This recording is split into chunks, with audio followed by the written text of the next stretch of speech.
Cha-cha-bloggen. Let's talk about cringe, shall we? We all have these things that we think are cringy, other people think are cringy, or we have these guilty pleasures that we don't want others to see. I have a couple of myself.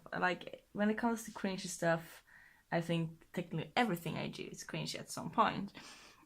Like, I can make a whole list of my whole life, how much cringy stuff I've done. We all have these guilty pleasures that we don't want others to see. Like, we kind of ashamed or like guilty about a pleasure we have. And it can be technically everything. It can be like movies, it can be music, it can be like interest in books, whatever. So I'm going to do this, and I'm going to list all my guilty pleasures and cringy stuff I think I do, or I think I have.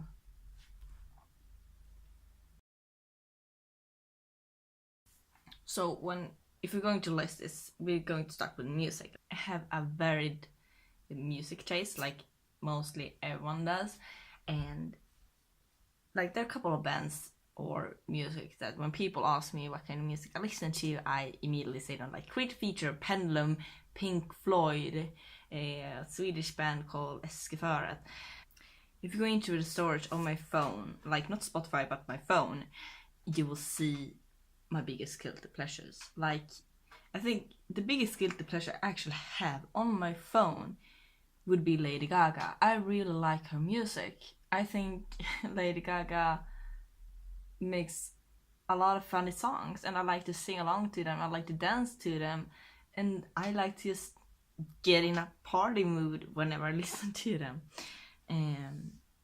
But I never ever tell people that I listen to Lady Gaga. When I was a teenager and started to listen to Lady Gaga, I know that my older sister shamed me for it. I said, well, do you have bad music taste? So I guess it maybe because of that I was shamed, and then I decided to never let people know about it until now. But I also listen to like weird smash ups. I listen to like, for example, the Radioactive Fox. I think that's one is really, really great. I like to listen to the sisters. I Can't Decide, which also counts as a cringy song that edgy teenage teen kids listen to. On the other hand, I've been labeled as an edgy kid, so maybe it's not that surprising.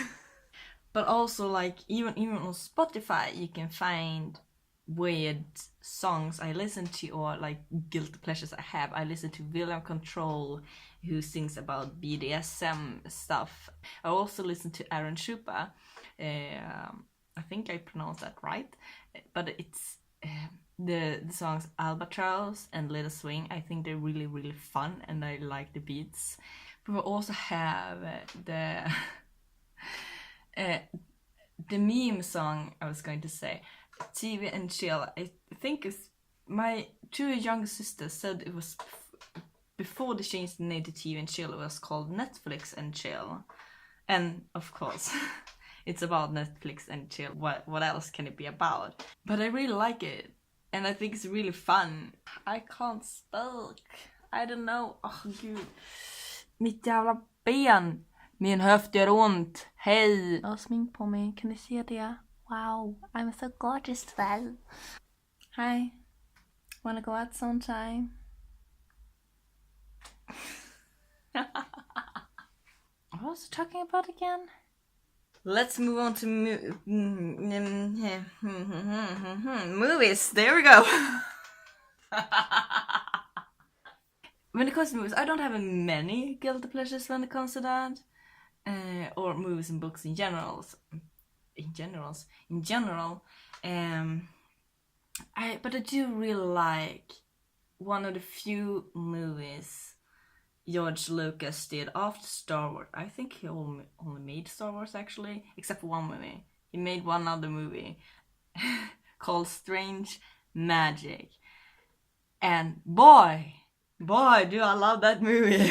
If you don't know what it's about fairies in the fairy kingdom, and then it's and the other kingdom adjacent to that is the bug kingdom, I think it's called, who's ruled by the bug king, who's like a cockroach, I think. And at the border of these lands there are plum flowers that you can make a love potion of.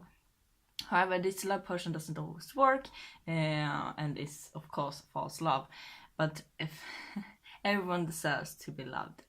It's really nicely animated. I really like it, and I really like the story. I love the love story, even though I'm not the one who likes love stories in general. Like, I don't usually like these kind of things. I do like Pride and Prejudice, which is a love story, but it's not really focused on that. And that's not really like guilty pleasure. Whenever people ask me what one of my favorite books, I will always say Pride and Prejudice if I'm not saying A Man Called Ove. But it's not the guilty pleasure, so I'm not talking about it. I would almost put Ninjago movie on this guilty pleasure list. Because it's a kids movie, and I know a lot of people will raise their eyebrows when a 23-year-old will say that the kids movie is the favorite movie of all time. But at the same time, I'm not really ashamed of it. I really love Ninjago. And I love the series, I love the characters, I love the movie. And so it doesn't really count. It doesn't really count. I don't think there are many books that I have as a guilty pleasure.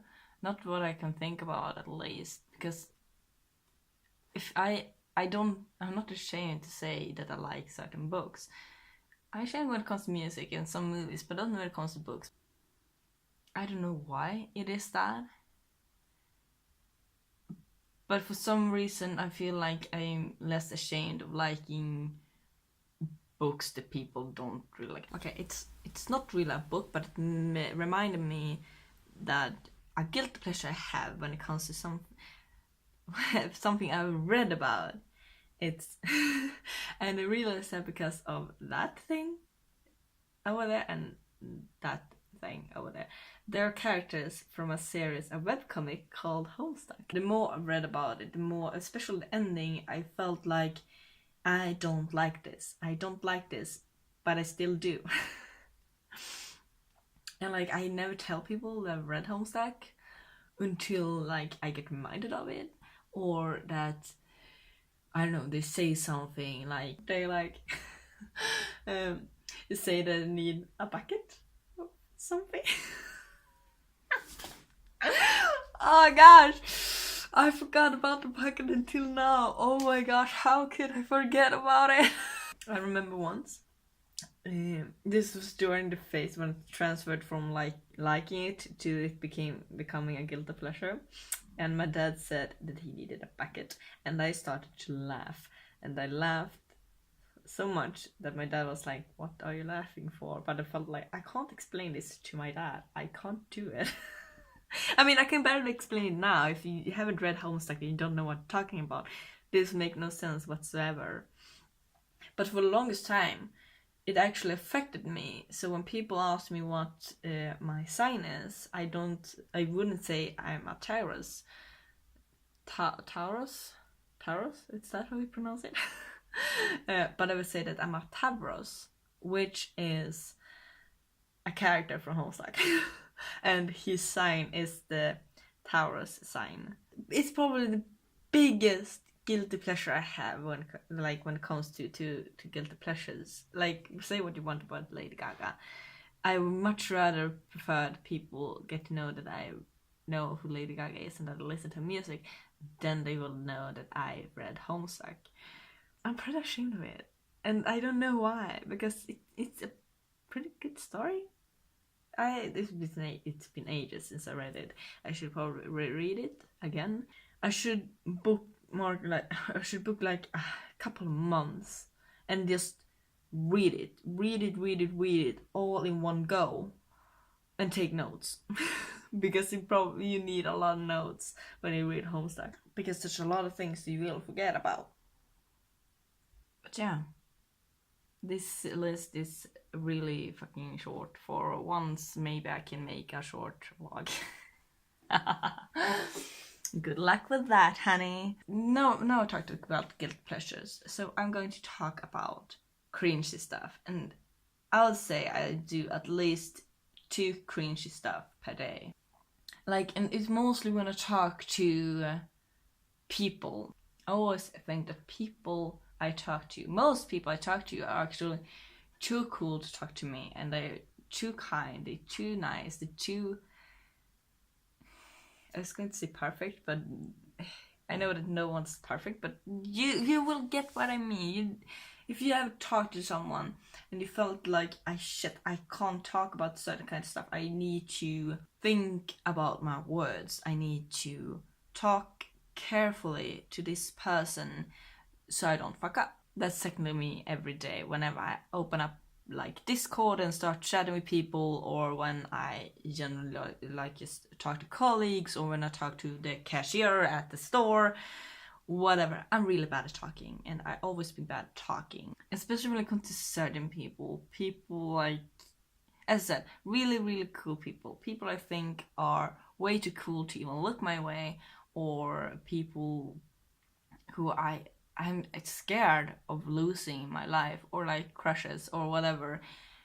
I have a real hard time to maintain a conversation with these people. I always, most of the time, rely this on them. And if they like don't feel like talking, and maybe they want me to for once keep a conversation going, I'm fucked because I don't know what to say.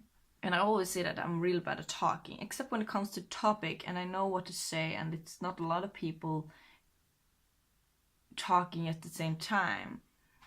Men vad gör du? Kom tillbaka med mitt strå! Hallå!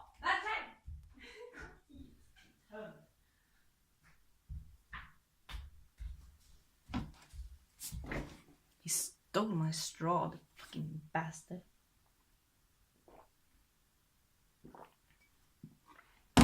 Jag ser dig. You're expected. So, I lost track of what I was talking about. You goddamn awful cat. Goddamn cats for distracting me.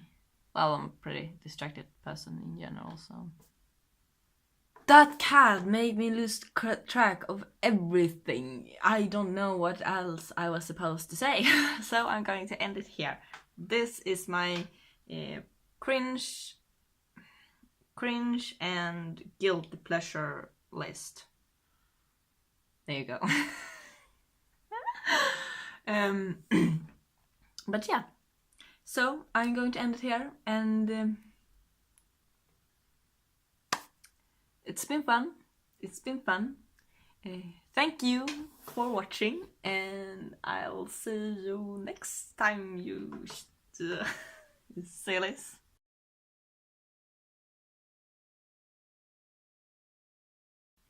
Will this video make into the cringe list? You bet your sweet ass it will.